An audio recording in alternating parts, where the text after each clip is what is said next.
Everybody, welcome in Kinner and Kev live here on a Tuesday. I'm Justin Kinner. He's Kev Nash. Mr. Kev Nash, welcome. What up, though? Live here on a Tuesday, streaming live at wingam.com, live on 1410 Wing AM, live on the Justin Kinner Show Facebook page, and live on ESPN Dayton's YouTube channel. Kev, your camera's off like way right. Like there we go. It is perfect. We are off and rolling. The camera, Justin Kinner Show Facebook page, ESPN Dayton's YouTube channel. Come hang out with us. You could jump in on the comment section and be a part of whatever conversation we are having. And we have a lot of conversations to have coming up here today. Let's see. The Reds beat up on the Rays last night in a disaster of a game in a game that I thought could have ended up being a disaster for the Reds, especially with Hunter Green leaving early. But the Reds did it, Kev. And this isn't what we're opening up with, but just throwing it out there. They did it in front of the lowest attended Reds game in the history of Great American Ballpark. It was cold. You had Hunter Green on the mound, the team with the best record in baseball. Team, is it completely under 500?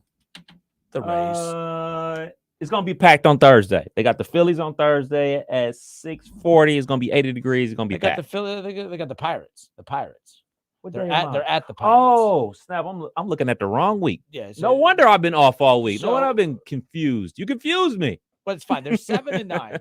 8-1 win last night. And the bullpen had to come in. Over the last 3 games, the bullpen, let's see what I have. Over the last 3 games, the bullpen, which is the weakness of this team, Kev, they've given up only 4 earned runs in 15 innings over the last 3 games, including, we're talking about the Tampa and Philly, a top 5. Yeah. Those are 2 teams that are in the top 5 in average runs per game. Those are explosive teams, and the bullpen was able to hold their own after bad pitching performances. Again, these good games over the last 3, they've come over your 4 and 5 pitcher in the rotation, and then thought you have a saving grace in Hunter Green last night. He gets injured. He has to leave. Another big game of innings that the bullpen had to eat up. And then, but they've struck out 11 and they have a 2.4 ERA. The bullpen's been on it, and the Reds line, they have a +2 run differential. They're scoring runs, the bullpen doing what they're supposed to. You want more out of your 4 and 5, of course, in the rotation, but look, it's mid-April. I'm not going to get too excited, but we'll talk about what this means for the Reds later on in the game, because that attendance issue, I don't know what to make of that. I really don't know what to make of that. I would like to think, because it's what Kev said, it was cold. It's cold, man. Kev. So scoot to your right again. There we go. Now we're good. Sorry. It just keeps moving a little bit. No, that was me. Shaw said, "Where are you going to go?" He goes, "It will not be full on Thursday." Yeah, we know, Shaw. Relax. Relax. Even if they did play at home on Thursday, we know it wouldn't be full. But we're hoping it's full tonight, or at least tomorrow, 12:35 first pitch. Maybe we should start giving out more tickets to our listeners to help with attendance. Can little old Wing AM, Kinner and Kev, help with attendance at GABP? Family 4-pack. How about for grabs? How about tonight at Day Ballpark, 7:00? It's the Gem City Jam. the Gem City. What do you want to call that? I don't know. We should come up with a name. The best college baseball team in Ohio going up against the Dayton Flyers at Day Ballpark. Yes, sir. That's not hate. That's not poking the bear. That is a factual statement. The best college baseball program in Ohio, the Wright State Raiders and the Dayton Flyers. They could do it in baseball. They can't do it in the other sport, the main sport in basketball, apparently. But I think this is pretty cool. Day Ballpark. I guess Dayton's played Ohio State there in last year, the year before, something like that. But Wright State's a heck of a team. Dayton has a good team. I'm excited for that one coming up tonight at Day Ballpark. Very cool setting. We all know about Day Ballpark, how cool it is and how cool games to go to down there. Now you have the 2 college teams in the city playing there. Super cool. But so that's coming up tonight. Tickets, go to the Justin Kinner Show Facebook page. There's all the information there of where you can get tickets to go to Day Ballpark tonight. A lot of seats were taken. So that's pretty cool. That's going to be a fun atmosphere there tonight. I hope that's something that I know that both teams play there almost every year, but I wish that would just be a staple. Yeah. Wright State, Dayton, every year, Day Ballpark. I think that would be pretty dang cool. And I think it'd be good for recruiting for baseball too. That's a matchup that you're going to have as far as that's concerned. Scott Campbell says, let's call it the Gem City Classic. The Gem City Classic. Folks, I am kind of serious. We know they won't play in basketball. But if they're going to play in baseball, and they play in baseball a lot, what should the Gem City Jam version for baseball be? Do they have a name for it? I don't think that they do. So let's call it the Gem City Classic, Scott Campbell. That was his suggestion coming in. Yeah, I'm reading right now. They don't have a name, or at least not one I can find. So let's come up with, we'll think of one. We'll come up with one as far as that's concerned. But while we're talking about attendance and all that fun stuff, you were at the shoe this past weekend. Yes, sir. No, I didn't, but I was just reading this. Wright State leads the all-time series 88 to 45, which includes a 17-1 mark against Dayton, dating all the way back to 2009. Yeah, Wright State has really taken off. I mean, no matter who the coach is, I mean, it seems to be the program it started with Cooper, then you obviously have Lovelady, and then it just keeps going and going. I mean, they just continue to be the best baseball program in the state of Ohio, and that's pretty exciting. That's pretty cool stuff as far as that's concerned. But I do want to talk about this, Kev, because you were at the shoe this past weekend. Yes, go Bucks. Go Browns. Did you know that you were potentially sitting in the at the home field for the Cleveland Browns? Did you realize that? Did you know that? Goodness gracious. Yes, I saw that story break late yesterday about the Cleveland Browns doing some renovations to the Browns Stadium, and they got to find a place to play football games, and they might be playing at the shoe, for goodness sake. Contaminating my Buckeyes with their Browns malarkey. Oh, you're a winning team on Saturday. Another great winning team representing the state of Ohio on Sunday. I mean, let's go. No, look, I don't know what to make of this. I haven't followed this really to understand the ins and outs of what's going on between the team, the ownership, and the city as far as getting a new stadium or renovating the stadium. We know when that report came out, it's one of the old. I mean, it's just not taken care of. It's not a very good stadium as far as that's concerned. I've been to a few games in Cleveland this past year. It's my first full year of going to multiple NFL games. I don't know what to compare it to. I mean, it's not like Paycor, Joe Burrow Stadium is that much better. I mean, but they're NFL stadiums. It is what it is. I haven't been to Allegiant or any of those big behemoth, stadiums over on the West Coast. That's for sure. So with that being said, it sounds like this is a lot of just back and forth between the team and the city. Right. And some believe it could just be the Haslams twisting the arm of Cleveland and say, hey, you know what? If taxpayers aren't going to pay for it, and I'm going to have to pay for it, it's going to have to be a slow burn, and this is going to be a slow process. So we might have to relocate for a couple of years until I could pay for the stadium. So not giving the Haslams anything, but this is the Haslams, I think, using it as a negotiation thing with the city. This is how you do it, because there's going to be two options. Haslams pay for it, and they have to take their time with it and relocate and place somewhere else for you. Or, the city taxpayers can help with this, and maybe we can get that dome that they want, and we can get this done a little bit quicker. It's a great negotiation tactic if that's what this is. And this is just reading a few things as far as reporters that have covered it. Some believe that is the case. Aaron Goldhammer, ESPN Cleveland, him and Rizzo were talking earlier today. He was asked about what he has heard regarding what's going on with this stadium in Cleveland and whether or not Columbus has actually been contacted. The shoe, is the shoe a legitimate possibility for the Browns to play temporarily, not for a season, but potentially 2, maybe 3?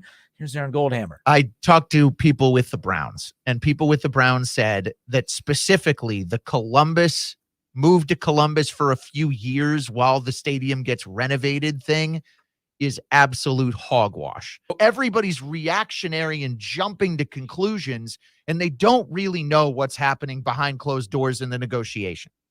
So that's good to know. But that does not mean that the Browns could potentially not be playing elsewhere for a few seasons, Kev. It just means that it's hogwash and it could potentially be the shoe. Although I will say the shoe is the only location that makes sense as far as actually having an NFL team play there. I mean, you could play in Canton, but that has a capacity of like 23,000, I believe. Yeah. But I don't think the NFL would even sign off on having an NFL team play. I mean, the NFL gets a portion of these ticket sales too. I don't think that they're going to be a fan of going somewhere. Do you actually see this? What is your thoughts on it when you first came across this?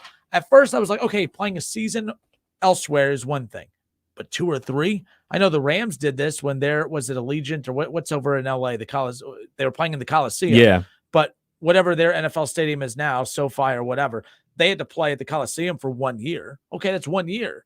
You could do something at the shoe for 1 year. You could play in Canton for 1 year, but 2 to 3, I have never heard of that, Kev, not in any sport. That's a very long time. And I mean, just like everybody knows, like construction has a date on it, that doesn't necessarily mean it's going to be done in time. I'm sure there's some people out there listening who's had their homes built from scratch and all right, we'll be done in 3 months. And then that 3 months turns into 6 months and you're living in a hotel with your wife and kids and everything like that, driving yourself crazy. So that's another aspect to think about. But for me, I just think about this and I always look at it from a wider scope of view. And this is not me going on my normal rant about the taxpayers have to pay for these owners' stadium and everything like that.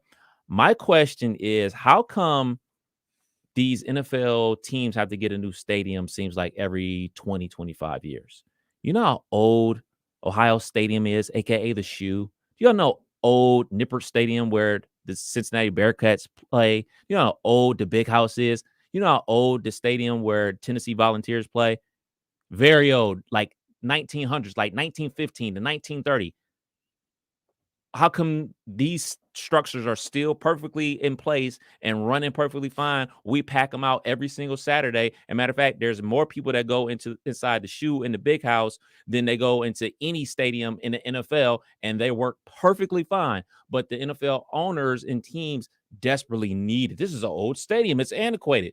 Well, so is the shoe then, right?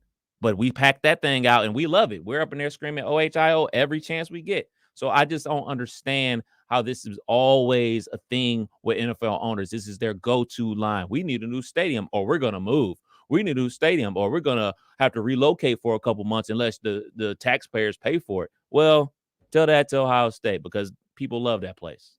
So it's wild as I remember coming across this article, was just talking about the new stadiums that were going up across Major League Baseball. And it's very interesting because the Reds are celebrating 20 years of Great American Ballpark. I feel like that is still a relatively new ballpark. And to be clear, when you go to the Great American Ballpark, it's a very clean ballpark. It looks still very solid. Like I like Great American Ballpark. But the shelf life for when new stadiums are put up, the shelf life for these is 20 to 25 years. That is a staggering low. Well, I mean, I'm sorry to cut you off, but our older listeners understand. Our older listeners can understand this. You look at some of the homes in West Dayton, East Dayton, you know, they're built from brick and they're like these cathedral type of homes. And then you go out to the suburbs and they just go up super quick. And like a weekend, they build a home and everything like that. And, you know, they're constantly having wind damage in these homes in Old Dayton. They're just taking the weather, they're taking the elements for decade after decade and everything like that. So is it simply things that were made in the quote unquote olden times were truly built to last, where things of today are truly meant to only last X amount of time? Yes. And I think the thing is too, it's just because things, and that doesn't mean like those have to be tore down and new buildings put up. Right. I think it's the shelf life before renovations need to be made or a building becomes outdated. That would be my assumption. Enough. But the fact that the Reds ballpark is 20 years old, and that's technically the shelf life of when these ballparks go up, you got to start. And I also don't think that's 20 years. Okay, time to knock it down and build a new one. But I do think that that's times when ownership and these groups get together and start either having renovation plans or, you know, whatever it is. But with that being said, we know how ugly these things can get. I mean, this stuff led to, this isn't the only reason that St. Louis lost their NFL team, but it started with the battle between the city and, you know, the taxpayers about how that was going to be covered. It happened with the Browns. It happened with the Browns. That's what led to Browns 2.0, and 2.0 has not been very good. The Bengals, keep in mind, before this Joe Burrow era kicked in, there was a ton of talk about how horrendous the future of the Bengals was going to be in Cincinnati because of that. Because like there was already, like it was already going to a dark place as far as the city was not going to really sign off on building a new stadium and all this, and the taxpayer money that was going to go to renovating it. Like these things get ugly and they get ugly fast. It does make it easier when your team's winning and the Bengals are winning. So now it's like all of a sudden the taxpayers don't have as big of an issue with it because the city is fun now with the Bengals being good and all that type of stuff. So that definitely helps. There are those out there who do believe that keep an eye on when these things happen. It's sometimes not a coincidence when owners start changing their spending habits to put a winner on the field because they know it's about time to start asking the taxpayers for money. I'm not saying that that's what happened with the Bengals because I think that the only reason money is being spent is because they hit on a draft pick with Joe Burrow. But if they would have been a 7-8 win team and just average and picking in the middle of the draft and you have an Andy Dalton level quarterback, I don't think that's reaching the peaks of excitement to get the taxpayers to all of a sudden want to pay for Paycor Stadium, a renovation or a new stadium down in Cincinnati. And it still may not be enough. We don't even know what's happening with the Cincinnati situation. But as far as the Cleveland Browns go, I've never heard of that. Now, Dan Flouty on Facebook, Kev, he just said the Chargers just played multiple seasons in a 10,000 seat soccer stadium. I don't think that's the case. Is that where they played? I thought they played at the Coliseum where USC played. I thought them and Dan, not saying you're wrong. That just doesn't sound. You might be right. Definitely not saying you're wrong. I thought they played in San Diego until the last second before they switched their last season in San Diego. The very next year was in LA at the new stadium. No, it wasn't at the new stadium. They played a season in LA before SoFi opened. Okay. So, Dan, definitely not trying to I thought that them and the Rams both played at the Coliseum, but did they both? Okay. I thought so. The Rams did. We know the Rams did because they had Google it. So Dan, thank you for that. If that is the case, okay, let's just go on the notion that is the case. Then you know where the Browns end up playing. It's going to be where the Crew plays over in Columbus. If that's the Haslams own that. That's their, whatever. He said no, they played in Carson, California. Okay. Dan, he's right. He's right. He's right. Well, then this really makes this a little bit easier to talk about from that perspective. Because like I said, if that is the case, if the NFL allowed them to play there and for that few years, which is, by the way, wild to play, because I think the soccer venue in Columbus is a 20,000 seats or maybe less than that. So, but that makes the most sense. But you would think, with the Shoe even want that. The Shoe would want why would the Shoe not want an NFL team playing there on Sundays? What's the conflict? Why would Ohio State sue his own alumni basketball team? I'm pretty sure that the NFL, they would get money out of it. This isn't a charity thing like, hey, come on down. But nonetheless. So, all right, Kenner and Caff here on 1410 Wing AM. 518-1410, 518-1410. Shaw said the Rams played at the Coliseum and the Chargers played at the soccer stadium. Okay, cool. Dan said 2018, 2019. I did not realize that. I thought they both played at the Coliseum. That shows you how many Chargers games I watched during that little stretch. But multiple seasons, though. That's a long time, man. That's a long time. So my question for everybody is it just simply because ownership wants a new stadium to show off to their owner friends that look, we got a new stadium too? Is it an ego thing, or is it strictly, all right, man, we need more suites in here so we can get more executives in here to spend big money type of situation? I just want to know what it is, because like I said before, the Shoe was built in 1922. The Big House was built in 1927. Lambeau Field, 1927. The old Yankee Stadium, which they just built a new one, they were playing in that thing since 1923. So it's just so why do you need a new stadium? It would be my question to them. Why do you need a new stadium? Because I can run down a whole list of other stadiums that have been up since the early 1900s that work perfectly fine. So you explain to me why you need a new stadium would be my question to them. Shaw says, because fans want new amenities and all the new bells and whistles.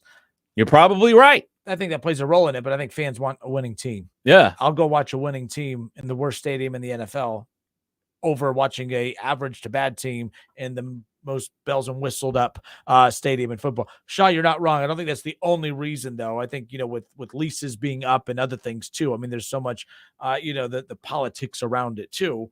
I think that plays a huge role in that as well. And the opportunity to, owners too, but that's their, there's also the investment standpoint too. The one reason that Cleveland wants a dome, and really that most cities should want a dome, is because now the Super Bowl can come to Cleveland. Now you get those big WrestleManias and those big sporting events to come to your city. We look at it, it's a football stadium, but it's more than just that. It's a business avenue. Right. That's why Nashville is so adamant about getting that dome, because they look at it as a investment and an opportunity to get bigger opportunities there.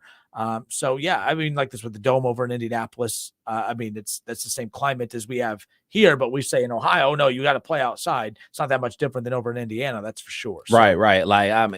I may totally disagree with the dome thing. I think football should be played outside. It's kind of the way I grew up. I could be wrong, but if this is what it is, if it's about the amenities, it's about having the newest thing and competing with the SoFis and the Legion stadiums, then the only way to compete with those is to have a dome.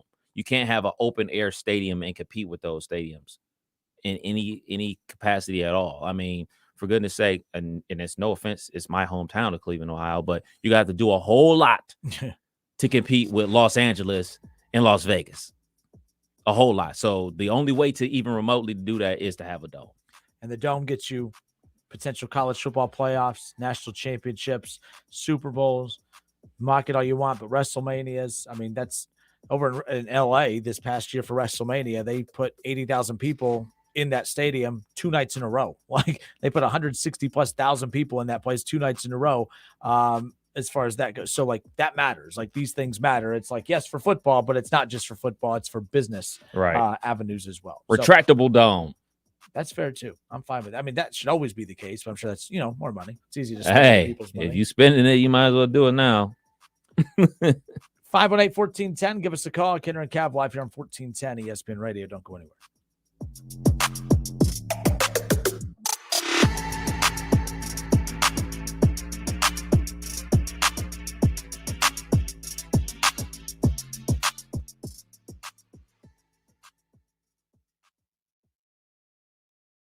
Listen, stream, watch. It's the Justin Kinner Show with Kev Nash right here on Dayton's ESPN Radio, 1410 Wing AM. ESPN 1410 Wing AM weather. Our forecast, frost advisory in effect, and 35 tonight, sunshine and 77 tomorrow. Sunny, breezy, and 82 on Thursday. I'm Rick Schremp for 1410 ESPN Radio. At Lowe's, we're always bringing pros more ways to save on the brands you trust. Right now, buy a DeWalt 20-volt Power Stack Max 2-pack battery for $199. Get a select DeWalt Bear tool free with savings starting at $139. Plus, you'll always save big on job lot quantities when buying select building supplies in bulk. Because Lowe's knows savings, Lowe's knows pros. Selection varies by location. While supplies last, Lowe's reserves the right to limit quantities. Discount taken at time of purchase. Battery and charger not included with free items. Valid 5-3. Wait, aren't these all charitable donations? At Magda's Tax Prep, every person counts. I'd rather not have to file for an extension. She needs new auditors to maximize returns on her family time. On itemized deductions. Hey, can someone help with these 1099s? Indeed can help her hire great people fast. I need Indeed. Indeed you do. Our hiring platform instantly connects you with quality candidates whose resumes on Indeed match your job description. Visit Indeed.com/credit and get $75 towards your first sponsored job. Terms and conditions apply. I'm Faith Daniels, and we have the pleasure to chat with Blake Maislin, Mr. 444-4444. When accidents happen, who do we call? Well, you call me. You call 444-4444, and you let us get started immediately. That means a dog bite, a slip and fall, a car accident. Blake Maislin is the call to make. That's exactly right. We'll come to your house. We'll go to the hospital room. But whatever we can do to help, that's exactly what we do starting on day one. 24 hours a day, 7 days a week. Blake Maislin, 444-4444, wantmore.com. Healthcare.gov is here for you when life happens. If you lost your health coverage because of turning 26, going off Medicaid, leaving your job, or moving, you could be eligible to enroll in new coverage now. And if you need to update your coverage because of marriage or having a baby, you could also be eligible. But don't wait. There's a limited time to enroll. Check your eligibility at healthcare.gov today. Life happens. Get covered. Paid for by the U.S. Department of Health and Human Services. When getting the job done right is job one, you need construction equipment that's built right. From compact track loaders to the world's #1 selling compact excavator, the Kubota construction lineup features durable Kubota engines, more comfort, and the versatility to do it all and do it right. Visit your local Kubota dealer today. Go to KubotaUSA.com for full disclaimer. Stop by Columbus Equipment in Columbus, Dayton, or Toledo to see their full line of Kubota construction equipment, or check them out online at ColumbusEquipment.com. When I got the news, I was shocked. I was scared. I was angry. When I heard it could be treated with the right care, I was relieved. I was happy. I was given a second chance. Urology Specialists of Ohio offers men peace of mind. 5 physicians and 5 locations. Now accepting new patients. Make an appointment with a physician that cares about your health and prevention. Urology Specialists of Ohio, Beaver Creek, Springfield, Urbana, Xenia, and London. Online at urologyspecialistsofohio.com. By now, you should know Audio Etc. has all the same sales and deals on TVs and projectors as everyone else. But did you know we also have some of the world's best hi-fi? Hi, this is Kirby from Audio Etc. And we do have some of the best home theater high-fidelity gear on the planet. Not only do we have your favorite brands like Clip speakers and SVS subwoofers, but audiophile greats from Bowers & Wilkins, Kef, NAD, Marantz, Cambridge, Mark Levinson, and plenty of vinyl and tube gear. Plus exotics you only see in the magazines. Stop by today and visit Audio Etc.'s crazy cool showroom and see and audition the best audio and video has to offer. While you're in, check out our huge selection of pre-owned vintage gear. A great way to afford great gear otherwise out of reach, or revisit old classics. Audio Etc. Sound advice you can trust. Audio Etc. 551 Congress Park Drive at the corner of Paragon in Centerville, or call 434-9770. Audio Etc. Crazy cool showroom. $5,000 sign-on bonus. That's right. My friends at Cordell Transportation are now hiring experienced Class A CDL drivers with excellent work history. If that's you, apply now. Cordell Transportation offers home daily dedicated lanes, no-touch freight, and brand new equipment, plus a $5,000 sign-on bonus paid over 18 months, paid orientation, and company 401k with company match. Apply online at CordellTransportation.com. Cordell Transportation, driven to succeed. Yeah, I'm so stressed. Our business is growing. We've got people all over now. Ooma. What is that? Meditation? I'm recommending the Ooma cloud phone system with auto attendant and more than 50 features. Ooma? Yep. Switching to Ooma is a cinch. Just $24.95 per month per user, plus taxes and fees. Ooma. Now you're feeling it. Find small business calm at ooma.com/radio. That's OOMA.com/radio. In business, everything your employees do impacts your brand, including what they wear. Cintas has high-performance workplace apparel for almost every job imaginable. From work shirts and pants, to polos and khakis, to Oxfords or T-shirts, these clothes move, breathe, and look great. Your team gets the styles they like, you convey the image you want. And Cintas service includes weekly laundry and delivery. To learn more, visit Cintas.com. Oh, I'm ready! And get ready for the workday. Questions about youth or high school sports? Positive Coaching Alliance can help. PCA, a national nonprofit organization, develops better athletes and better people through youth and high school sports. Info at positivecoach.org. ESPN Dayton's YouTube channel is where you can watch Dayton's only local sports talk show. Hang out with Kinner and Kev weekdays at 3 p.m. on Dayton's ESPN Radio, 1410 Wing AM. Whether you're at home, at work, or in your car, tune in to ESPN 1410 Wing AM or stream us live at wingam.com.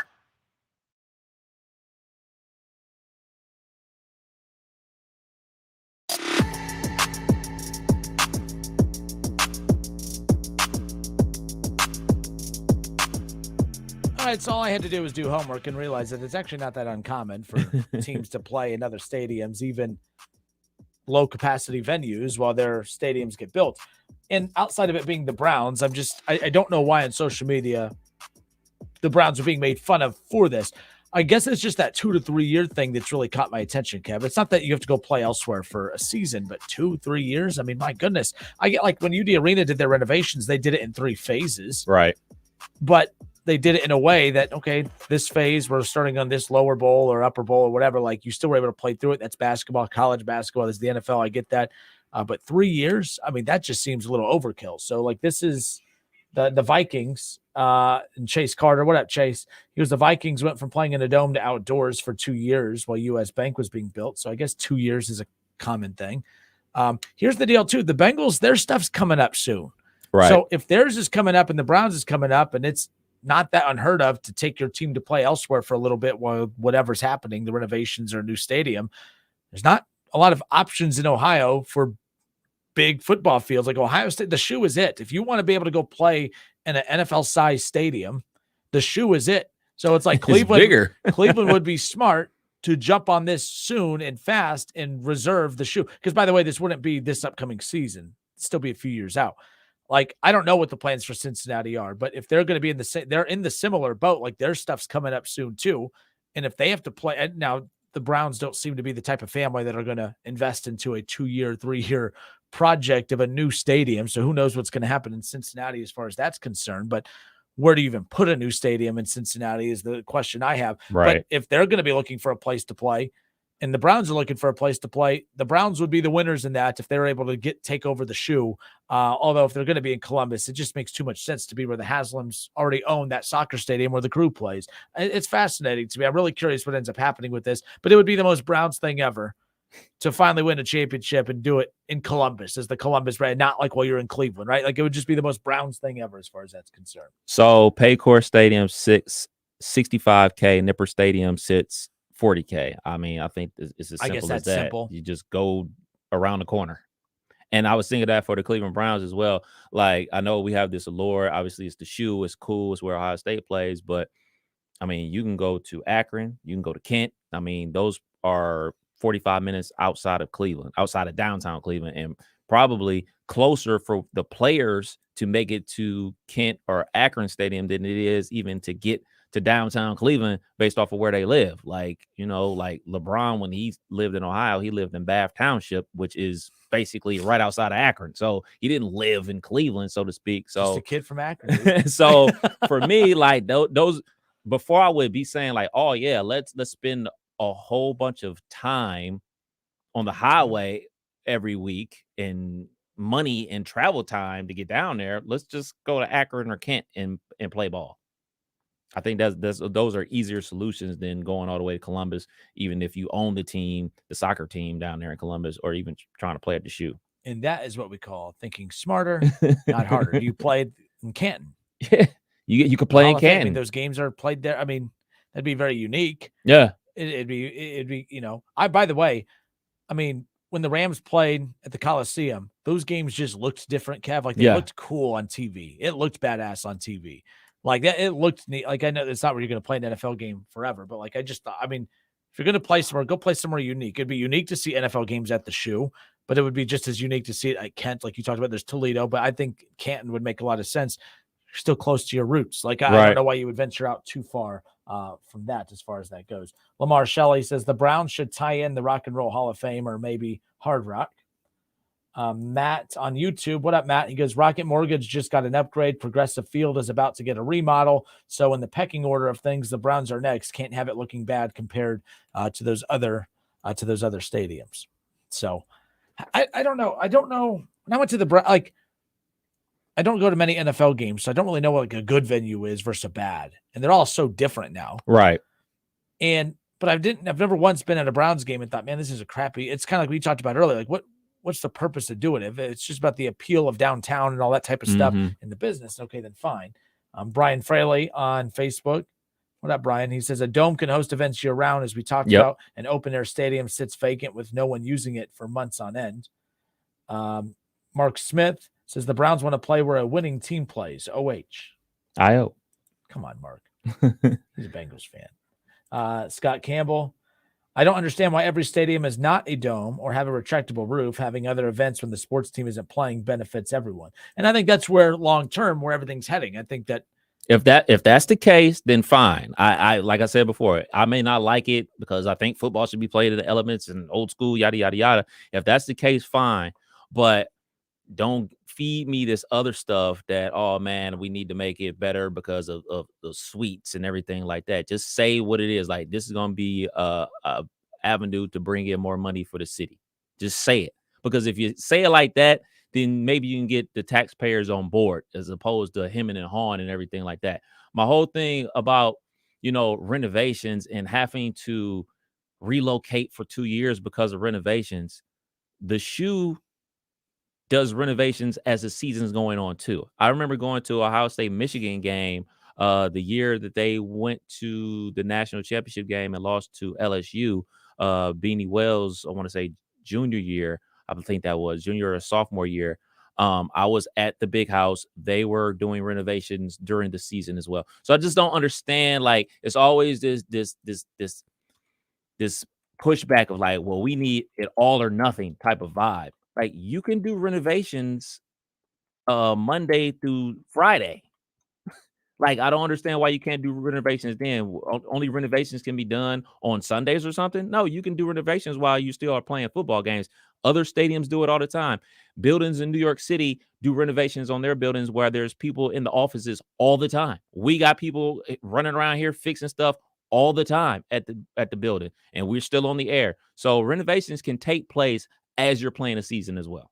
It's not like you're tearing it down and building it from the floor up. There were multiple phases of the shoe renovation from 17 to 20 to help ensure its legacy. According to this article from the Dispatch, the Buckeye football team recently underwent a $42 million renovation that focused largely on premium seating. The project called for 16 new luxury suites, taking the stadium's inventory to 97 to go along with 2,500 new club seats. And keep in mind, the shoe has obviously expanded the usage of the shoe to concert business. I mean, you have the big Buckeye Country Fest and all that type of stuff too that they do as well. So I think that's pretty neat as far as that goes. We talked about UD Arena a little bit ago. They did a 3-phase renovation. They never once missed a game out there. And then they did the unveiling of the complete, arena when it was all said and done. The one that I've always been fascinated about. So when you go to Lambeau Field, have you ever been out there? I've never been. So I never went to a game out there, but I've done the tour of Lambeau, working with Wright State, going on the road, covering their team when they were playing at Green Bay. There's nothing to do in Green Bay. So once you wake up and have your coffee and eat breakfast and the game's not till that night, I guess the only thing to do is go tour Lambeau, which was pretty cool, by the way. So touring Lambeau, they seat 81,000 people there. And they are the only stadium in the NFL that it is 100% bleacher seating. And they have done many not studies, but they've looked at many models of, to put regular updated bucket seating in. And they said if they put bucket seating in, they would lose about 4,000 seats. So you do the math, think about how hard it is to get tickets there. You would ultimately lose how many season ticket holders. It would just be a nightmare. Right. So they're like, think about that. That's metal seats, the bleacher seating. Imagine that in Lambeau Field in negative degree temperatures sitting there, but that's to keep everyone happy, to keep everyone's seats. I mean, that's wild to me that they won't upgrade the seats there because you would lose seats ultimately. And that's a lot of money. Yeah. I mean, and another thing it is, we look at college football, we hold tradition in college football, and we don't hold tradition the same way as we do in college football as the NFL. It's kind of like, hey, this new team is on to the next. We got to keep new. We got to keep updated and everything like that. But college football is one of those few things that tradition still does matter. And kind of the same thing in baseball as well. I mean, I remember when they opened up the new Yankee Stadium, people were happy because it was a new stadium and everything like that. But like, there were some older folks that weren't happy. Like, man, we can still continue to play at old Yankee Stadium and keep the nostalgia. I mean, I'm old enough to remember when you talk about the state basketball finals being up in Columbus, but I remember them playing at St. John's Arena. Yep. You know what I'm saying? And I walked past St. John's Arena this past weekend. I was like, ooh, man, I'm glad they don't play there anymore. I'm glad it's But so, and by the way, Ann just said, how old is the current Brown Stadium? It can't be that old. I remember going to the first Monday night game against Namath's Jets, late 60s, early 70s, mistake on the lake. Now that was a real football stadium. Not. I think this new one, the current Brown Stadium, is like 99. Yeah, it's like 24 years old. Yeah, I think it was in 99.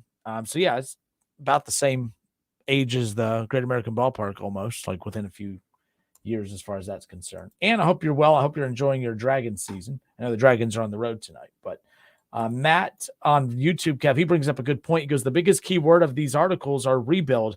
If they are to do a rebuild, I could see them tearing everything down and then rebuilding it from the ground up.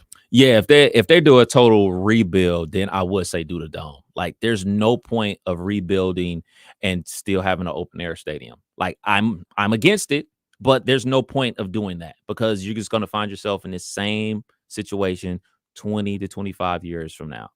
Probably not even that long. It's probably going to come up even sooner. So if you're going to tear it down to the floor and build a whole new dome stadium and do it that way. If you're just going to do the whole remodel, then probably just keep on playing football all year round in Cleveland. Kenner and Kev, 14. What's the coldest game you've ever been to? Coldest game I've ever been to? I think it probably, had to be an Ohio State game. Had to be an Ohio State. Ohio State, Michigan State, Braxton's freshman year. That's like, would you rather go? I'll kill the music on this because it was raining as well. Well, actually, I tell you, 518-1410. Coldest game you've ever been to, the Justin Kidder Show Facebook page, ESPN Dayton YouTube channel. Leave them in the comment section. I want to read these because we talk about people, played in the elements, played outside. I went to a Browns game this past year when they played the Ravens with Pro Bowl quarterback Huntley, by the way. Oof, great matchup. And it was snowing and it was cold as can be. But it wasn't like even close to that Christmas when the Browns played the Commanders or whatever. It was like -20, if you remember that stretch. But the coldest game you've ever been to, and would you rather go to a game that is below zero or a game that is just ungodly hot? Too hot or too cold? What would you, again, they both stink, but which is the more tolerable of them? 518-1410 or in the comment section. I'm curious people's thoughts on this. We'll be right back.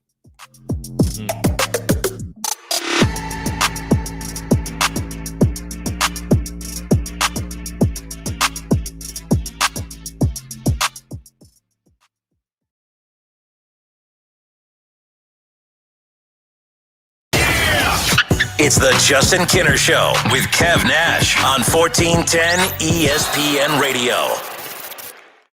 The NBA playoffs are here, and you can turn crossovers into cash with FanDuel. Just visit FanDuel.com/Kinner, KINNER, right now and place a $5 bet, and you'll get an instant $150 back in bonus bets, win or lose. FanDuel is honestly one of the best, in my opinion, at offering so many great promotions for new and existing customers. I do have to say, though, that this deal for new customers is pretty cool. $150 in bonus bets, win or lose after placing at least a $5 bet.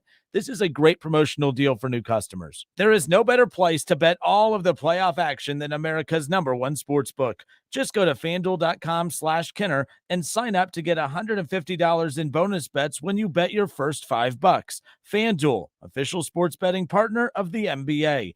You must be 21 and older and present in Ohio. Bonus issued as non-withdrawable bonus bets that expire in 7 days after receipt. Restrictions apply. See full terms at FanDuel.com/sportsbook. Gambling problem? Call 1-800-GAMBLER.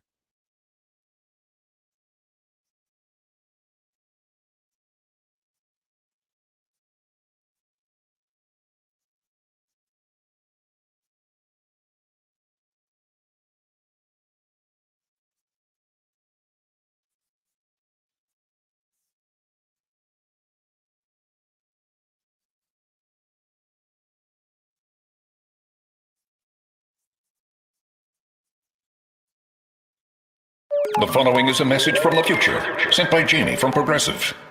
Back in 2023, you could get help from Progressive online, through our mobile app, or over the phone. But here, in the future, you'll be able to chat with us from space. Maybe you're asking, why are you spending time on insurance in space? Shouldn't you be sculpting something out of moon rocks or jumping around with no gravity? Insurance seems more like a back on Earth kind of thing, right? Actually, in the future, space is no big deal. Errands are totally appropriate. That was a message from the future. Get the help you need today with Progressive. Progressive Casualty Insurance Company, affiliates, and other insurers. Hey, guys, this is Keenan Thompson. I have a problem with you. Yes, you. None of y'all told me that AutoTrader has millions of new and used cars that I can shop from home. I thought we were friends. I put smiles on your face, but I'm not smiling. No one told me that with AutoTrader, a dealer can deliver cars to my home or that I could shop by price on AutoTrader. No one. Consider this friendship that you just learned we had officially over. Finally, it's easy. AutoTrader.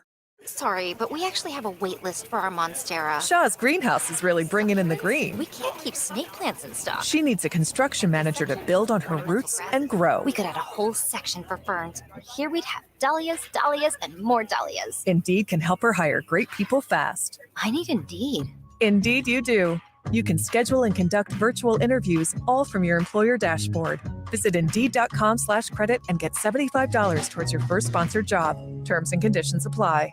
Hello there. My name is Seychelle, and what makes the Chick-fil-A chicken sandwich original to me is the punch of flavors that's unlike any other. You get the crispy tenderness of the chicken and that hint of sourness from the pickles. Ta-da!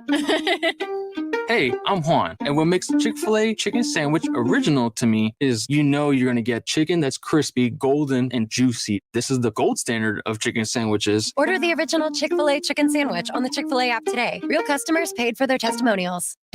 Need an online notary? We can help.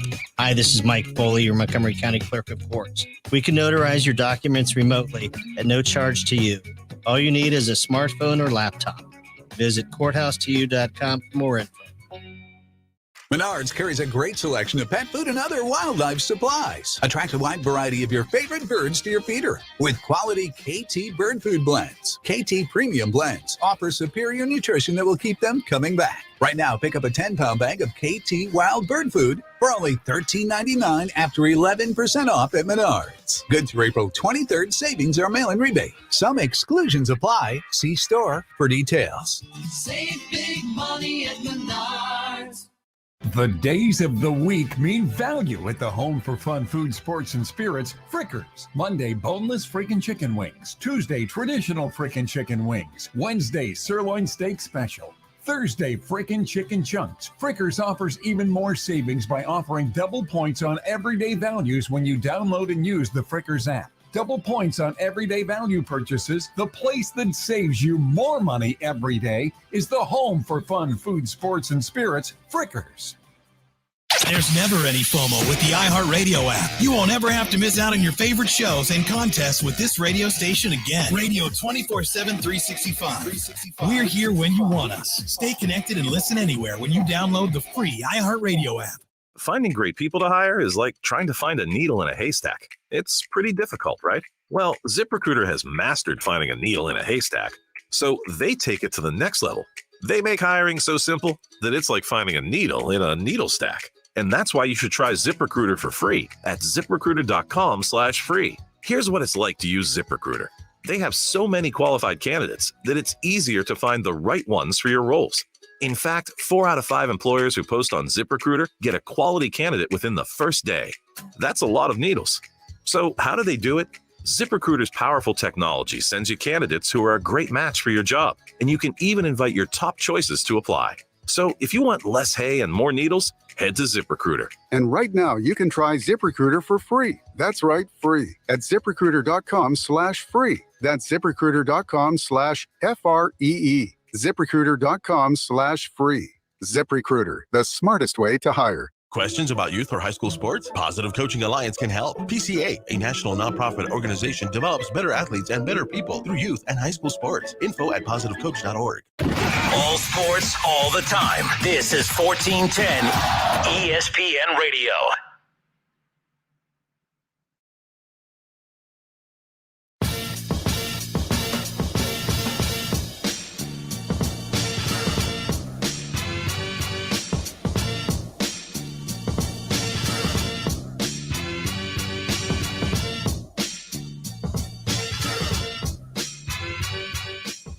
Cap here on 1410 ESPN Radio. Welcome back. 518-1410, 518-1410. That's the number to call and jump in on the conversation.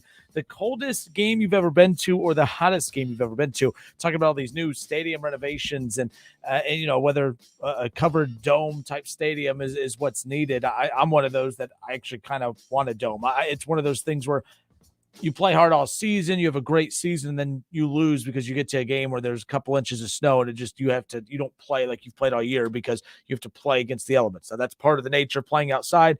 I'm not really against that. I love snow games. I think they look cool. I love that Bills-Dolphins game from this year. I went to the Browns and Ravens when it was snowing, and I was like, that was actually one of my favorite games I've ever been to. It was cold, but I love the snow element to it. It was the only game I've ever been to where there was snow. The coldest game I've ever been to was Bowling Green, Toledo, and I was like a little kid. I was in elementary school, but I remember it was so dang cold. It was painfully cold, and I'm in shorts and a T-shirt. No, I'm just joking. But it was painfully cold. We're laughing because, Kev, I wear T-shirt and shorts. I mean, it needs to be in the 20s before I have a jacket on. Let's just put it that way. I'm stubborn when it comes to that. But so I'm in elementary school, Bowling Green, Toledo, coldest game I've ever been to.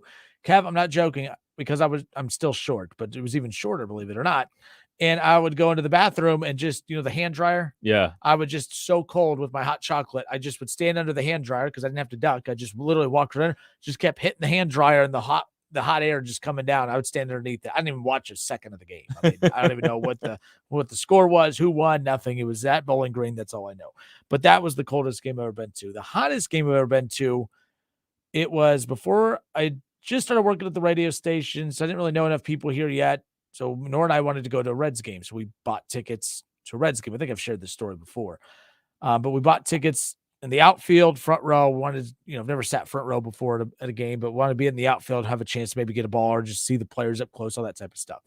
So hot as can be, late July. Nora has a rule now. We only go to games in April and May. We don't go to games starting in June, and we don't go to games again starting until September when it starts cooling down.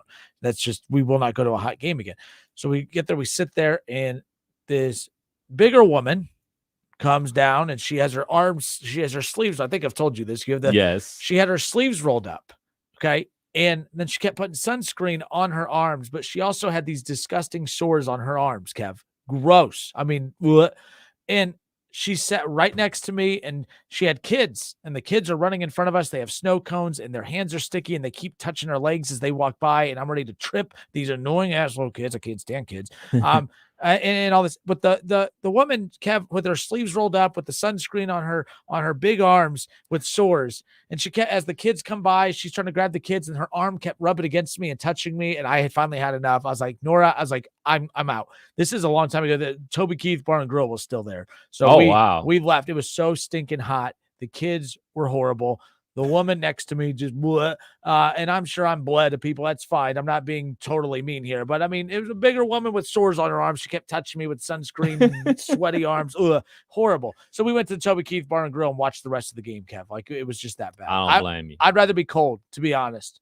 Would you rather be super cold at a game? I would rather be cold. Like, when you're sitting in the stands, and probably the hottest game I've ever been to was an Ohio State game. We're sitting in C-Deck. It was Ohio State and Miami. The U had came up, and me and my brother got us tickets, and we went, and we sitting in C-Deck, and it's just like an oven in there, just sweating. You know how the humidity is in Ohio, like in early September, just out there drenched. It was just miserable. So yes, I will much rather be cold than hot, because I think you can warm yourself up. Thank you. Then cool yourself down when you're dealing with that. But probably the coldest game I went to was Ohio State versus Michigan State. This is Braxton's freshman year. Great game too. 10-7. Yeah, Buckeyes lost 10-7. Yeah, that was awesome. But it really wasn't the cold that affected me. It was a constant rain. It just rained the entire game. So wet, rain, wind, losing, not a good day. Yeah, that's why I'm just like, we talk about the dome element. It prevents these types of things from happening. But at the same time, the reason I love baseball is the outdoor element. I don't care about I mean, I go to Dragons games. I know more of the players now, especially with them being, when they combined all the minor league teams, there's more star players on the Dragons. I mean, I remember back in the day, you didn't know who half these dudes were on the Dragons, but I went to Dragons games because it was just a baseball game. It was a great atmosphere, beautiful night in the city, that type of stuff. Same thing at Great American Ballpark. I just love going to sit anywhere in the ballpark, just have a few drinks, hang out with friends, and take it all in, that type of thing. But when you're looking at the weather, if I see it's going to be super cold or super hot, I'll always pick the game that's super cold over a game that's super hot. I've been to a Buckeye game too. I can't remember who they played. It was Nora and I's first Buckeye game that we went to, and we left before halftime. We literally left before halftime. Well, we started drinking earlier in the day, like champions do. And we were sitting. It was that bleacher style seating, and keep in mind, when you sit in bleacher style seating, it's not a one size fit all. So again, and I'm not skinny by any means. So you guys are thinking I'm fat shaming people. I'm really not. But again, you can't deny that there's a very, very heavy set person sitting in the numbered seat next to me at the shoe. And I'm so jacked to be here, but super hot, super sweaty. Been drinking since about probably 8 or 9. And kickoff happens, and Nora and I are looking at each other. I'm like, you need another drink? She goes, I'm not getting up. I'm like, I'm not getting up either. So we sat there, and finally at halftime, we just both got up and left. It was miserable. This guy's leg was touching mine. It's all sweaty. I hate people. I don't like touching people. I don't like when I go through the drive-thru and they hand you your change. Now it's all card, but back in the day when their hand would touch your hand and the change is all wet, and I'm like, why is that wet? Why is the change wet? I'm just, it's gross. I don't like sitting by people at all. I'm a lawn seat type of guy. Anyways, this is totally derailing what the whole point was supposed to be, but is what it is. Lawn seats, man. No, I'm definitely allergic to grass, and I hate bugs. You know what? I went to the Phrase one night. I think it was a Charlie Wilson show at the Phrase a couple years ago, and it was hot. I'm talking it hot. And the bugs, it was just so many bugs and gnats and mosquitoes. By the time I got home, when I took a shower and everything, like I'll get out the shower, and she was like, "What's that on your back?" I had so many mosquito bites on my back. Like I had to go get like the spray because it was just itching. And obviously it's on your back, so you can't even like itch it if you wanted to. So yeah, heat. I love the summertime, but like summertime does come with some downfalls, especially in Ohio because the humidity is crazy. 518-1410. We're about to get to the comments on Facebook. People are sharing theirs, Kev.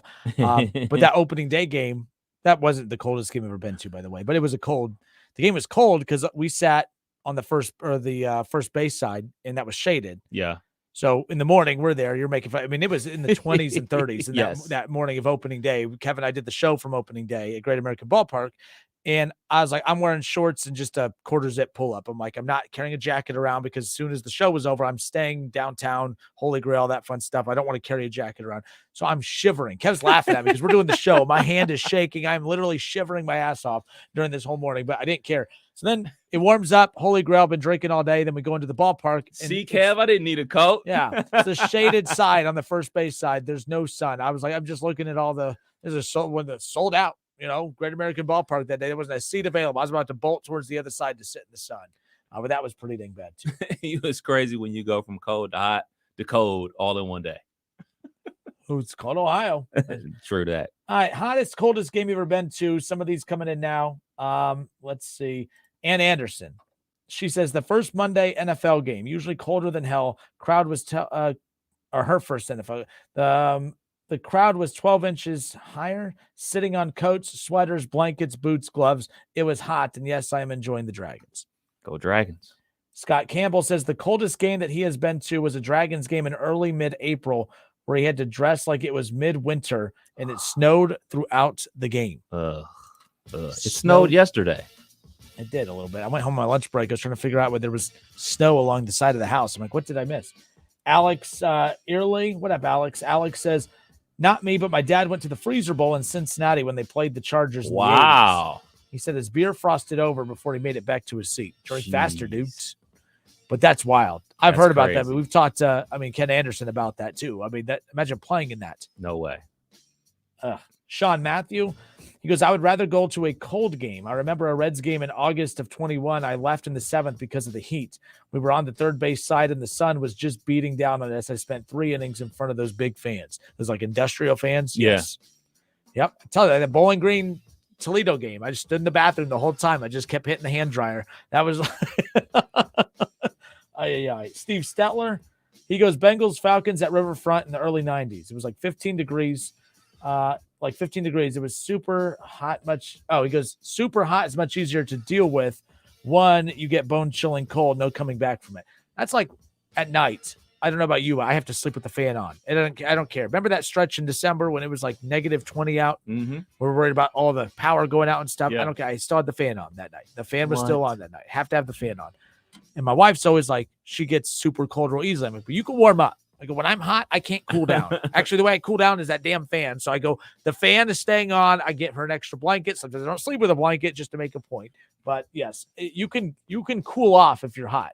Or you can warm up, if you're cold. It's tough to find a cool spot in the summer unless you're standing by one of those fans. Justin Smith, the coldest game he ever went to was the playoff game a few years ago back at Heinz Field against the Jaguars. That was when Bortles and company. Yeah, they came in there and beat her. That was when the Bortles and the Jags were like a quarter away from getting to the Super Bowl. Yeah. The Patriots came back and won that year. Yeah, who was that? Leonard Fournette was on that team. Jalen Ramsey, Telvin Smith.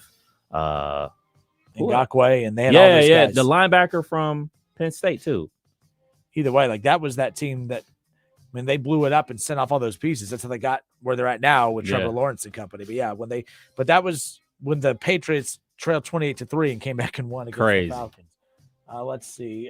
Trying to do more. Matt says Browns Ravens in November, 30 degrees with snow and rain up in the nosebleed seats. I think that was the game I went to. I was at that one too. That was snow that night, Matt. That when it rains, it sucks, man. That's just a bad place to be in with rain, man. I hate when it rains. Like I would much rather. Yeah, exactly. I'd much rather be at a game where it's snowing than rain. Oofa. Randy Scott Jr., last one here. He said the hottest OHSA state trap meet. State track meet. I don't know what I'm talking like that for. He said the hottest OHSAA state track meet in 17 and 18.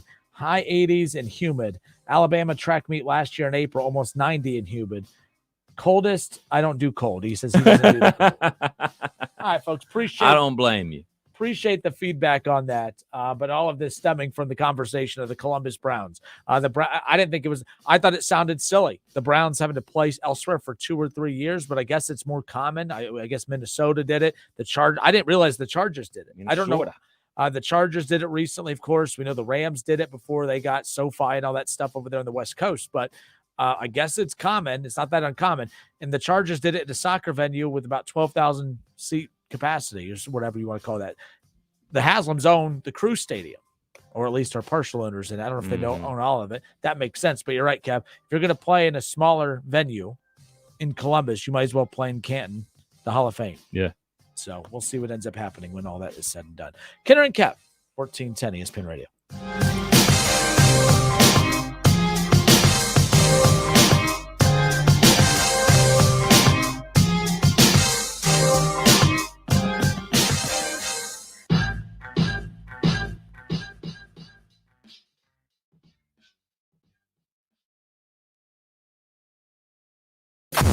It's the Justin Kinner Show with Kev Nash on 1410 ESPN Radio.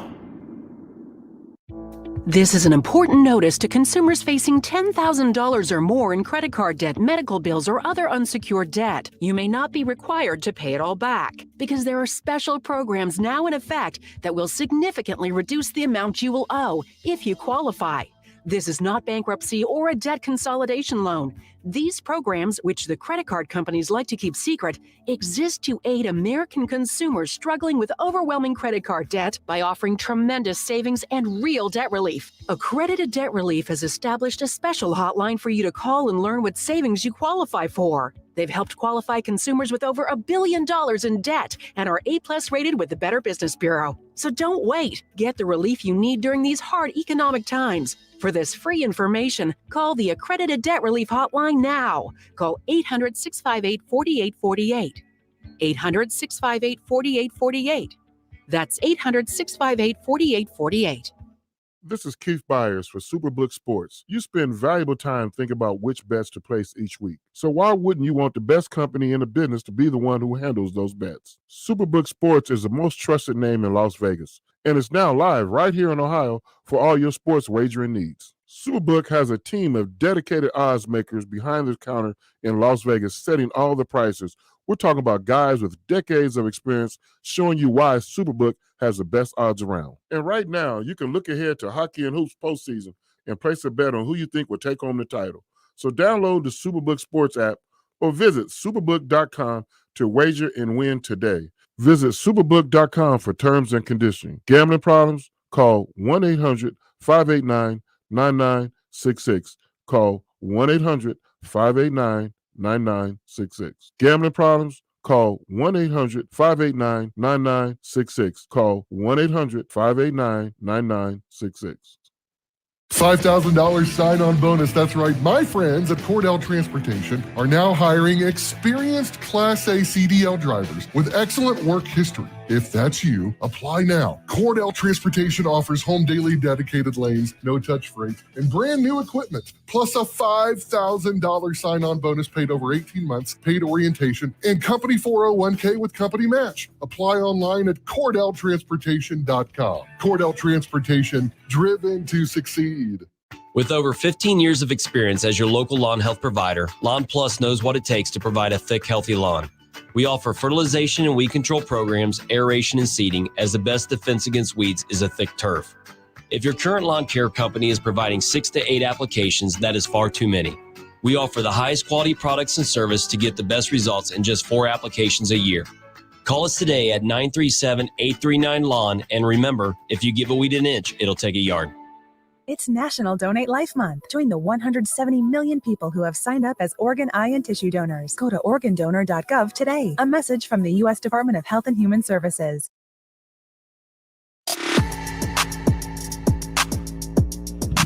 Hour number 2. Welcome back. Kenner and Kev, 1410 ESPN Radio. Ron Howard said the Bucks at Steelers last game in December, sitting the very top of Heinz Field. It was cold as Crap emoji. Not bad, Ron. We know you've been banned from the show before for your, by the way, you have nothing to say about the Reds beatdown of your Rays, by the way, Mr. Ron. I mean, you've had to eat a lot of crow over this last couple of months. I mean, Baker Mayfield's officially your quarterback. Reds are a horrible team, just beat up on your great team, the Rays. You shouldn't care about that, Ron. I mean, there's so many more games left, and your team will be standing when it's all said and done. Another question came in for you, Kev. Hey. We'll get to that question. Tyler 5, Tyler says the coldest game that he's been to was Bengals-Ravens game in late December. Him and his wife went 15 degrees, 20-mile-per-hour winds, made it worse. But I was so full of alcohol, it didn't affect me as much as it did my wife. So, like, when you look at the weather of these games before you leave the house, like, if I see a temperature like that, I'm just not going. I'm chalking it. My buddy Brad, he has, like, this jacket. It's like a battery, like, it has warmers inside. It has a battery that goes in the back. But, like, the warmer, so, like, I've been to games and like I had one too, and those are amazing. So you put the hand warmers in with the gloves, like as long as my hands, I could feel my hands and whatever. Like you have your hat, the battery, heated jacket, a lot of thermal. Of course, you're good to go. Yeah, but like you got to dress for success if you're going to go pull that off. But Definitely. It's not. When you're walking all over town, so you go to the game, you got to be done right after. You can't go to bars and stuff. Look, walking like the Michelin man, sweating, yeah, or everybody else is freezing. Shaw said his coldest game was 2019 Ohio State Michigan game. Man, why don't you just turn your heat on in your house when you watched it later? No, he said probably made it colder because I watched my team get curb stomped. Was the last time the Buckeyes won though. Well played, Shaw. Need you to go to this game this year. So we can win. How about next year? I think next year, who knows? It's gonna, it's gonna say. I'll give you the spoilers. So this question for you, Sean Matthew wants to know. He goes, I'm sure I missed it, but what is Kev's take on the Allen Robinson trade? I feel like the Rams got fleeced and the Steelers got a steal. Mid. It's mid for me. What was the final details? The last I saw that they were finalized and everything like that, but I don't know what we gave up to get him. So let me look at that real quick. Yeah, when Kevin and I started the show, the last update on that was they were waiting to do the physical, and if that went through, they would move through with the trade. I don't know what they gave up. So if the Rams got fleeced, I think it breaks out even because they fleeced the Bears. You remember, they gave up nothing to get him. I think they gave up like a third or a fourth round pick to get him last year. So depending on what the Steelers gave up to get him, it's a good pickup for the Steelers. Like the thing is, Kev, I think it's a bigger deal than you're making it out to be. Like if they had a bad wide receiving core, I would say that's over. Like when, I think it was overrated move, but if he's going to be your third best wide receiver, I think that's huge. Yeah, still, they haven't given up the compensation yet. Oh, I lied. Steelers will get Allen Robinson and a 7th round pick. Rams receive a 7th round pick. Okay, we won. Yeah, but like it's a heck of an addition. And if he returns to what he was with the Bears 2 years ago, and he's your third best option, that's awesome. Like that, good for the Steelers on that. The Rams will pay $10.2 million of Robinson's salary, and the Steelers will pay the remaining $5 million. Oh yeah, we good. That's a good deal. Black and yellow. That's a good deal. That's a good deal. Very good deal. I mean, that's outstanding. I mean, you basically got a quality wide receiver for $5 million. You flip 7th round picks and you get a player that's going to come in and play for you right away. Yeah, that works. Okay, I'm cool with that. I just had to see the details because, if it was anything more than a 6th round pick, then I'd have been mad. He's your third best receiver, right? Yes. So that's great. Like he was the Bears' number 1 receiver 2 years ago. He was supposed to be one of the 3 receivers for the Rams behind Kupp and others. But I think this is a good get for if he doesn't pan out, who cares? You care. But yeah. But for $5 million, yeah, I'm with that. That's cool. That'll work. Okay, I'm good with that. All right, we're going to talk more about the NBA playoffs coming up here in a bit. The Cleveland Cavaliers, the Knicks game 2 tonight.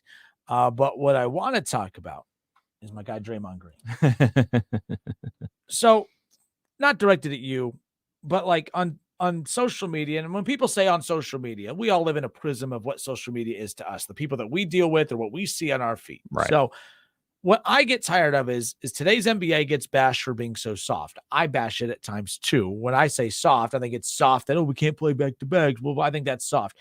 But what I'm not a fan of is when we say that the play on the floor is necessarily soft. Are they locking up guys defensively like they did back in the 80s and 90s? No, but the difference between the defense today and the 80s and 90s is guys didn't play very good defense in the 80s and 90s either. When they couldn't stop you, they just shove your ass to the ground, and they call it the Jordan rules. That was always my big argument with you is we're going to call the Jordan rules like it was like this special skill set, like it was like a tactical unit, like they were trained by the FBI and all this stuff, when really all it was is we can't stop him. We're just going to shove his ass to the ground. And then we bragged that that was toughness back in the 90s, when really it was just cheap shots. It was being dirty, and you got to, like, it was allowed back then. Yeah. And today's NBA, anytime that was tough back then. When today's NBA happens, it's dirty, it's cheap shots, it's not tough.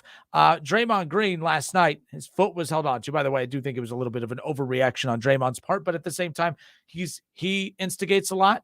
People instigate back at him to get that mind of his going. Mm-hmm. And then he curb stomped some dude right in the Sabonis. We talked about him on yesterday's show, stepped right in his stomach. Yeah. And at first I was like, you got to be kidding me. You moron. Like, what are you doing? Then I saw him hold the foot, listen to Shaq afterwards say, I would have done the same thing. All this stuff. I love that encounter between the two when Chuck said, hey, how about you lay down? I'll stomp on you and see what we do. But I just don't like the hypocrisy of fans that want to crap on today's NBA. And then when players do what you bragged about from the 90s, then we call it a cheap shot today, but it was toughness back in the 90s. You can't have it both ways. Draymond Green was asked about how it went down or what led to him stomping on Sabonis last night. Here's Draymond Green in the post game. My leg got grabbed. Second time in 2 nights. Referees just watch it. I gotta land my foot somewhere. And I'm not the most flexible person, so it's not stretching that far. Maybe because I would be a tyrant too if I was a player in all this, but I love Draymond Green. I love the antics and everything like that. But like, we praised the Dennis Rodmans, and we praised the Bill Lambiers, and we praised the guys that were this back in the day. Their whole job was just to be the muscle. Their whole job was to be the tyrant out on the floor. Their whole job was to be the disruptor. At times they could be disrupted, which worked against their team. But I don't know where your stance is on Draymond. And the thing with you is you're more level-headed than most people on social media. But the people on social media attacking Draymond on my Facebook page, it's like, hold up. Everything you're saying about why you hate what Draymond did is what you would brag about guys doing in the 90s, the toughness back then. When Draymond does it, he has screws loose and all this stuff. But the guy wearing a dress back in the 90s and Dennis Rodman, that was okay. But this guy's just off his rocker. I hate the hypocrisy as far as that. You can't have it both ways. You can't say the NBA is soft today, and then when it's not soft, we say it's cheap shots, and those are the same things we praised back in the 90s. So you are the hypocrisy police. You got your hypocrisy police hat on at all times. Me, I try not to venture into those realms because we're all hypocrites at one point or another. Not me. So for the people, I would imagine that if they were Chicago Bulls fans when Dennis Rodman played for them, they defended Dennis Rodman. If they were Chicago Bulls fans when Dennis Rodman was a Detroit Pistons doing those antics, they hated on him then too. So if they were Warriors fans, I'm sure they're cheering Draymond Green. So I think it's really not necessarily about what the players are doing, is who the player plays for. If he plays for the team that you like, or you put money on that game, then you're rooting for him to do whatever because it's in your favor. As far as Draymond stomping on Sabonis' chest, got him again. LeBron goated him in that famous 3-1 comeback victory for the Cavs, and he just got goated again last night. You fell for it. And that is part of sports. That is getting inside someone's head. That is getting them to short fuse, to get an extra technical foul, to get the person kicked out the game. That is a tactic that has been going on as long as sports has been around. He's prone to do it. And you know what? If I'm the Kings, if I'm Sabonis, I'm doing it again to get them about the game. That's the way it goes. Because guess what? When he's not on the floor, they're a horrible defensive team. They're a very lackluster defensive team now, but when he's not on the floor, they're absolutely terrible. So then that fast forwards to simply the Kings Warriors series. Hey, Jordan Poole,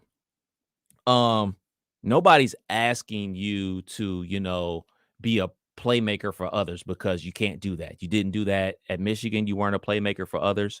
But we do ask you to score the ball. If you're not going to score, you have no purpose to play. So if I'm a Golden State Warriors fan, I'm wanting more Gary Payton II on the floor, somebody that does play defense, somebody that does go to the hole. Yes, he's back. He's back. Somebody that slashes to the hole, and also who's going to give the ball to Steph Curry a lot more than he is. So, hey, Jordan Poole, me and Colin Cowherd don't get along like we used to. I really don't agree with a lot of his quote-unquote takes, especially about the NBA. More football stuff, yeah, but NBA not so much. Me and him are 100% on the same page. If you think that you're going to win a lot of basketball games with Jordan Poole as your best guy and him shooting equal or as many shots as Steph Curry or Klay Thompson, you're dead wrong. If he's not scoring, he does nothing. God knows he's not going to play any defense. Lord knows he's not going to create any plays for any other people out there. So if he's not hitting his jump shot and crossing people over, there's no point of him being on the court. And right now, De'Aaron Fox, when he sees him, barbecue chicken. And we could talk about Steph Curry not being the most gifted player defensively. He tries. And that alone is better than anything Jordan Poole has ever done on the defensive end in the NBA. Jordan Poole, if he's not scoring, he's a liability. So if you're going to have somebody that's not scoring, you might as well have somebody out there that's going to play some defense and muck it up. So if the Warriors have any chance in this series, you got to give Gary Payton II probably around 20 to 25 minutes a game. And Jordan Poole, if he's hitting, leave him in. If he's not, put him right back on the bench. Yeah, the other thing when it comes to Poole is like when he's not playing well, teams don't respect him enough to still play him tight, so they just ignore.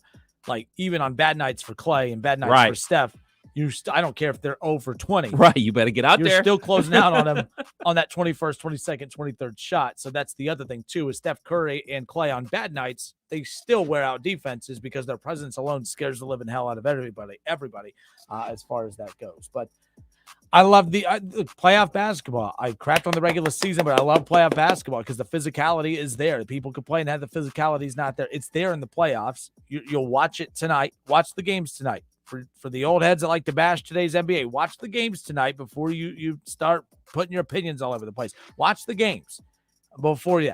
I support you during the regular season because you're not wrong. In my opinion, you are not wrong. I agree with most fans during the regular season. I don't agree with you during the playoffs. The officials let these guys play.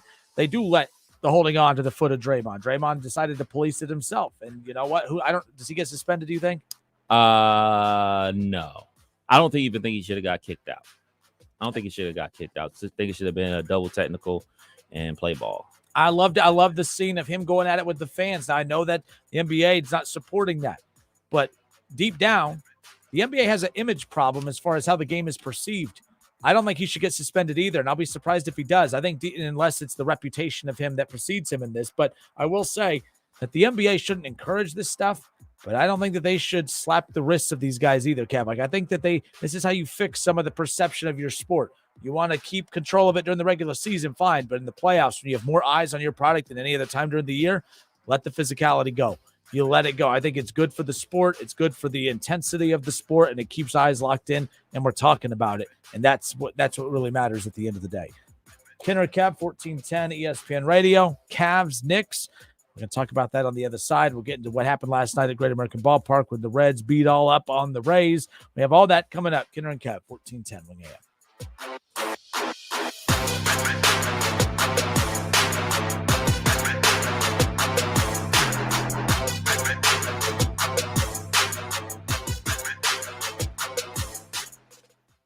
It's the Justin Kinner Show with Kev Nash. Justin, you're awesome, baby. Right here on 1410 ESPN Radio. ESPN 1410 Wing AM weather. Our forecast, frost advisory in effect, and 35 tonight, sunshine and 77 tomorrow. Sunny, breezy, and 82 on Thursday. I'm Rick Schremp for 1410 ESPN Radio. The days of the week mean value at the home for fun food, sports, and spirits, Frickers. Monday, boneless freaking chicken wings. Tuesday, traditional freaking chicken wings. Wednesday, sirloin steak special. Thursday, freaking chicken chunks. Frickers offers even more savings by offering double points on everyday values when you download and use the Frickers app. Double points on everyday value purchases. The place that saves you more money every day is the home for fun food, sports, and spirits, Frickers.